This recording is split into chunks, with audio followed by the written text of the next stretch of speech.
वो हसीना जिसने की 77 हत्याएं, 200 अपहरण। दोस्तों, एक समय था जब मध्य प्रदेश को डाकुओं का राज्य कहा जाता था।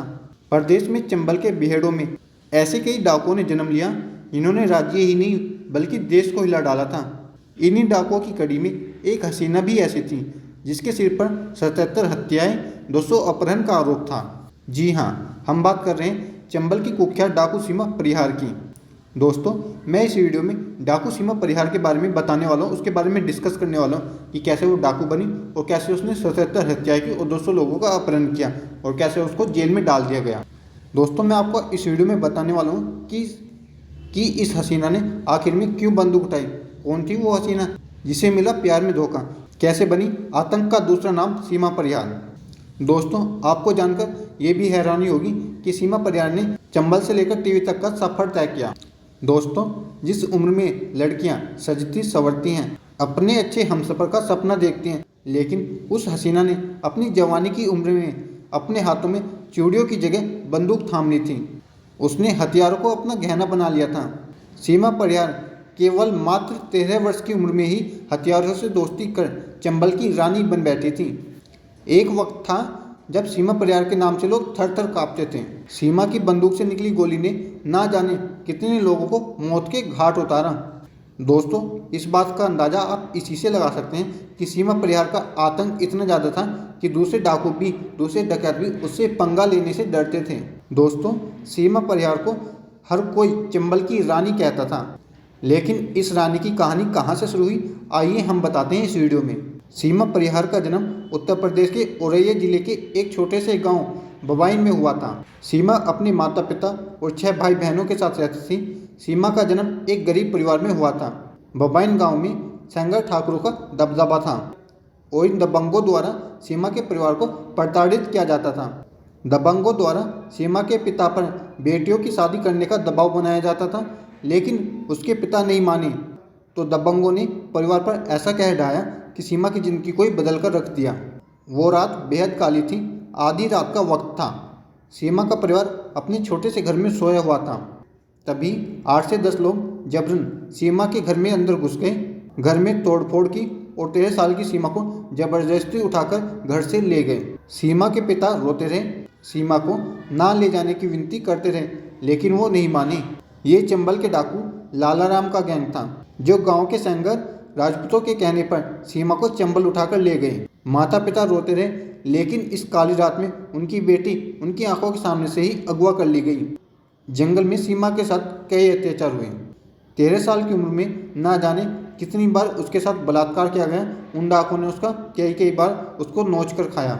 वो सब कुछ सहती रही, लेकिन उसे इंतजार था कि शायद उसके पिता उसे यहाँ से छुड़ा ले जाएंगे। शायद पुलिस आकर बीहड़ के इन डाकुओं के जुल्म से उसे बचाएगी। दिन बीते, महीने बीते और साल बीते, लेकिन कोई नहीं आया। और अब सीमा हार मान चुकी थी। वह अपने परिवार को भूल चुकी थी। लेकिन एक दिन सीमा को अपने गांव का शख्स मिला, जिसने सीमा को पूरी कहानी बताई। शख्स ने सीमा को बताया कि जब डाकू उसे अगवा करके ले गए तो उसका परिवार मदद के लिए पुलिस के पास पहुंचा, लेकिन पुलिस ने उनकी कोई मदद नहीं की। पुलिस ने सीमा के पिता को कहा कि उनकी बेटी को अगवा नहीं किया गया, बल्कि वो खुद भाग गई होगी। इतना ही नहीं, सीमा के पूरे परिवार को जेल में भी डाल दिया गया था और उसके घर की भी नीलामी कर दी गई। और एक मजबूर पिता अपनी बेटी को बचाने की गुहार लगाता रहा, लेकिन किसी ने ना सुनी। अपने परिवार की ऐसी दुर्दशा सुन सीमा के अंदर बदले की आग जलने लगी। कल तक जो डाकुओं के जुल्मों से परेशान होकर टूट रही थी, उसने अब खुद को मजबूत किया और फिर बंदूक उठा ली।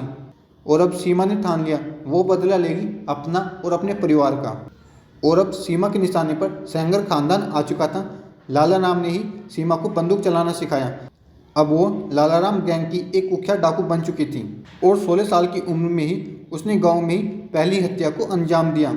और अब सीमा ने ठान लिया था कि वह सेंगर खानदान को नहीं छोड़ेगी। गांव में आए दिन डकैती, अपहरण और लूटपाट की वारदात होने लगी। जो लोग पहले सीमा परिहार के परिवार को तंग करते थे, वो लोग अब सीमा के नाम से खौफ खाने लगे। और अब सीमा ने यहाँ पर कई परिवार के बच्चों का अपहरण किया, फिरौती मांगी और रकम न मिलने पर उनके बच्चों की हत्याएं कर दी गई। और अब सीमा का आतंक इतना बढ़ चुका था कि पुलिस भी अब सीमा के नाम से खौफ खाने लगी थी। दरअसल सीमा का गैंग हथियारों के लिए पुलिस थानों में धावा बोलता था और पुलिस वालों को मारकर हथियार अपने साथ ले जाता था और सीमा कई पुलिस वालों को मौत के घाट उतार चुकी थी। इसी दौरान लालाराम के गिरोह में एक नया डाकू शामिल हुआ जिसका नाम था निर्भय गुज्जर। बीहड़ के वीरानों में निर्भय और सीमा करीब आने लगे। बेशक सीमा डाकू थी लेकिन जवानी की दहलीज पर वो कदम रख चुकी थी और इसलिए उसने प्यार की तरफ भी कदम बढ़ाना शुरू कर दिया और थोड़े ही दिनों में निर्भय और सीमा ने शादी कर ली। लेकिन ये शादी ज़्यादा दिन न चल पाई। सीमा को खबर मिली कि निर्भय गांव में दूसरी लड़कियों के साथ अय्याशी करता है, लड़कियों का रेप करता है और सीमा ने निर्भय को अपने गैंग से हटा दिया और चंद साल चली शादी अब खत्म हो गई। एक बार फिर सीमा अकेली हो गई। प्यार में धोखा खाने के बाद सीमा और मजबूत हो गई। चंबल की रानी का केवल एक ही मकसद था, केवल दहशत फैलाना। सीमा के खिलाफ हत्या के 77 मामले दर्ज थे जबकि 200 मामले अपहरण के थे और इसी दौरान सीमा अपने गैंग के सरगना लालाराम के करीब आने लगी थी। निर्भय से अलग होने के बाद उसने लालाराम से शादी कर ली। दोनों का एक बेटा भी हुआ लेकिन थोड़े समय बाद ही लालाराम पुलिस एनकाउंटर में मारा गया। लालाराम के मरने के बाद सीमा परिवार का गैंग कमजोर होने लगा और अब सीमा अकेली नहीं थी। एक छोटे बच्चे की जिम्मेदारी उसके ऊपर थी। कभी पुलिस से बचती तो कभी चंबल के दूसरे डाकुओं के गिरोह से खुद को और अपने बच्चे को बचाती और इस तरह से परेशान होकर सीमा परियार ने सरेंडर करने का मन बना लिया। अगर मैं सीमा परियार की कहानी का एक शॉर्ट कंक्लूजन दूँ, 13 साल में हुआ और फिर 16 साल में हथियार उठाने वाली सीमा परियार पर वो डेड नाम की एक फिल्म भी बनी है जिसमें सीमा ने खुद एक्टिंग की और इसके अलावा वो बिग बॉस के सीजन 4 में भी नजर आई। कभी बीहड़ में सालों गुजारने वाली सीमा अब बेशक अपने बेटे के साथ एक नॉर्मल जिंदगी जी रही है लेकिन 13 साल की उम्र में जो घाव इस लड़की को मिले वो तामनु भरना मुश्किल है। तो दोस्तों ये थी सीमा परिहार की वीडियो। अगर ये वीडियो आपको पसंद आया तो वीडियो को लाइक करें, चैनल को सब्सक्राइब करें। मिलता हूँ आपको जल्दी अगली वीडियो में। तब तक के लिए thank you for watching this video.